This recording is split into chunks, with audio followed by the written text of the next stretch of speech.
और दोस्तों स्वागत करता हूं आप सभी का दीप एकेडमी के ऑफिशियल चैनल पर। तो दोस्तों आज हम पढ़ने वाले खंड काव्य।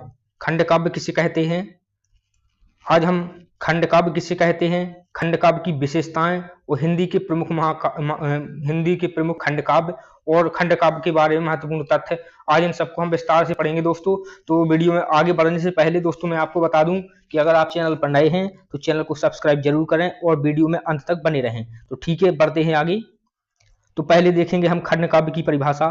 तो खंड काव्य की परिभाषा है ऐसा काव्य जिसमें नायक के जीवन की किसी एक घटना का वर्णन किया जाता है, खंड काव्य कहलाता है। खंड काव्य में नायक की जो नायक होता है, जो उसका मेन कैरेक्टर होता है, मुख्य चरित्र होता है, उसके जीवन की एक किसी विशेष घटना का वर्णन खंड काव्य में किया जाता है। महाकाव्य में पूरे जीवन का वर्णन किया जाता है, जबकि खंड काव्य में उसके जीवन की किसी एक घटना का ही वर्णन किया जाता है। इसे हम खंड काव्य कहते हैं। तो इसकी परिभाषा फिर से देख लेते हैं। ऐसा काव्य जिसमें नायक के जीवन की किसी एक घटना का वर्णन किया जाता है, खंड काव्य कहलाता है। इसमें केवल किसी एक घटना का वर्णन किया जाता है, खंड काव्य कहलाता है। तो आगे देखते हैं खंड काव्य की विशेषताएं। खंड काव्य की विशेषताएं हैं, पहली विशेषता है खंड काव्य में जीवन के किसी एक भाग या घटना का चित्रण किया जाता है। यानी खंड काव्य में नायक के जीवन की किसी एक घटना का वर्णन किया जाता है। यह प्रबंध काव्य का एक रूप है। खंड काव्य जो है प्रबंध काव्य का एक रूप होता है। खंड काव्य में केवल एक ही छंद का प्रयोग होता है। खंड काव्य में केवल एक प्रकार के छंद का ही प्रयोग किया जाता है, अलग अलग छंदों का प्रयोग नहीं किया जाता। अगला है भाषा सरल और प्रवाहपूर्ण होती है। खंड काव्य की जो भाषा है वो सरल और प्रवाहपूर्ण होती है। ठीक है दोस्तों, आगे बढ़ते हैं। आगे है हिंदी के प्रमुख खंड काव्य। हिंदी के प्रमुख खंड काव्य हम देखते हैं। पहला है पंचवटी। पंचवटी के लेखक है मैथिली शरण गुप्त। पंचवटी खंड काव्य मैथिली शरण गुप्त द्वारा लिखा गया है। अगला खंड काव्य है सुदामा चरित। सुदामा चरित के लेखक है नरोत्तम दास।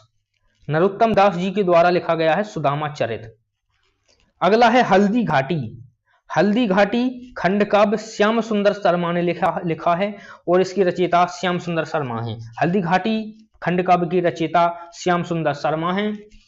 अगला है रश्मि रथी। रश्मि रथी के लेखक जो हैं रामधारी सिंह दिनकर।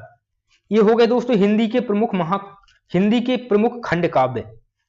तो आगे देखते हैं खंड काव्य से संबंधित महत्वपूर्ण तथ्य।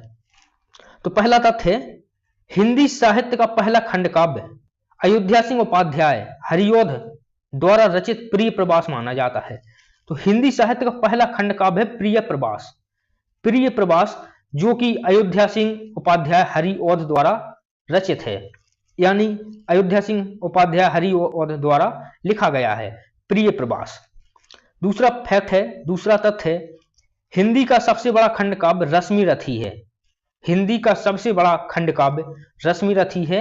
इसके लेखक रामधारी सिंह दिनकर जी हैं।